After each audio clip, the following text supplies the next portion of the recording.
एक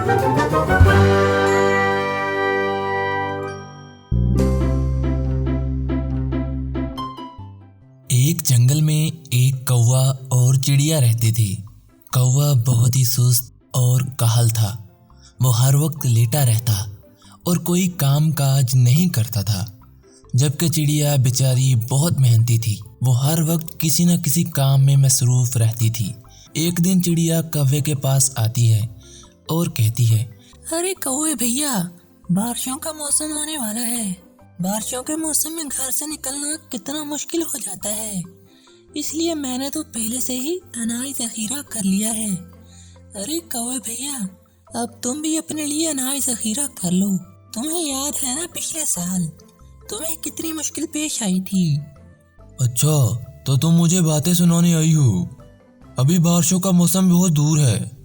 जब बारिशों का मौसम आएगा तो मैं अनाज इकट्ठा कर लूँगा। अरे कौवे भैया, मैं तो आपको बताने की कोशिश कर रही हूँ कि पिछले साल आप हर किसी से अनाज मांगते फिर रहे थे और किसी ने भी आपको अनाज नहीं दिया था, लेकिन फिर मैंने ही तो आपकी मदद की थी। फिर इस साल मेरे पास अनाज भी बहुत कम है और मैं आपकी मदद भी बिल्कुल नहीं कर सकूंगी। ओ अच्छा, नहीं मांगता मैं तुमसे अनाज।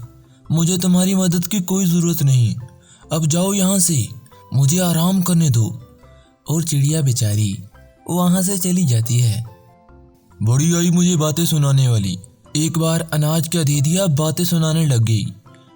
कौवे ने चिड़िया की बात पर ध्यान नहीं दिया और आराम करने लग गया, लेकिन चिड़िया मेहनत करती रही और अपना घर मजबूत कर लिया ताकि बारिशों और तूफानों से बच सके।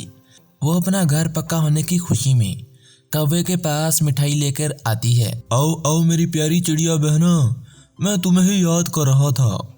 ये क्या लेकर आई हो? अरे कौवे भैया, मैं आपके लिए मिठाई लेके आई हूँ। कौवा एक एक करके मिठाई खा लेता है। अरे कौवे भैया, आपने तो ये पूछा ही नहीं कि मैं मिठाई किस खुशी में लाई हूँ। अरे हाँ हाँ, बताओ मुझे क्यों लाई हो? मेरा घर मजबूत हो गया है, मैं बारिशों और आंधियों से महफूज हो गई हूँ, इसीलिए ये मिठाई लाई हूँ। अरे हाँ हाँ, अब तुम जा सकती हो। आप भी अपना घर मजबूत कर लें, वरना बारिशों में आपको परेशानी का सामना करना पड़ेगा। ओहो, फिर से तुम्हारे भाषण शुरू हो गए।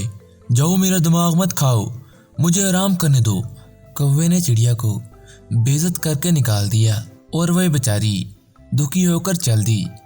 एक दिन जंगल में जोरदार बारिश शुरू हो गई। बारिश की वजह से कौवे का घोंसला खराब हो गया। अब इसके पास खाने के लिए कुछ भी नहीं था। कौवा परेशानी की हालत में चिड़िया के घर के पास जाता है और बोलता है, अरे चिड़िया बहन, मुझे थोड़ी सी जगह दे दो। बारिश की वजह से मैं बुरी तरह भीग गया हूँ। जब तक बारिश रहेगी तो मैं यहाँ रहूँगा और फिर वापस चला जाऊँगा।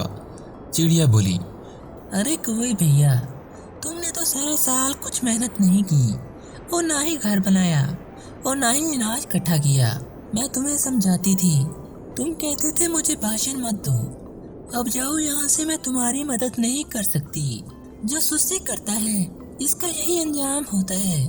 अरे चिड़िया बहन, मैं शर्मिंदा हूँ, मुझे माफ़ कर दो। मैं आइंदा बहुत ज़्यादा मेहनत करूँगा। चिड़िया ने इसे अंदर आने दिया और इसे कुछ खाने को भी दे दिया। लेकिन मेरे घर में तुम्हारे लिए कोई जगह नहीं है। कौवे ने खाना खाया और अपने घर वापस आ गया और वो पछताने लगा।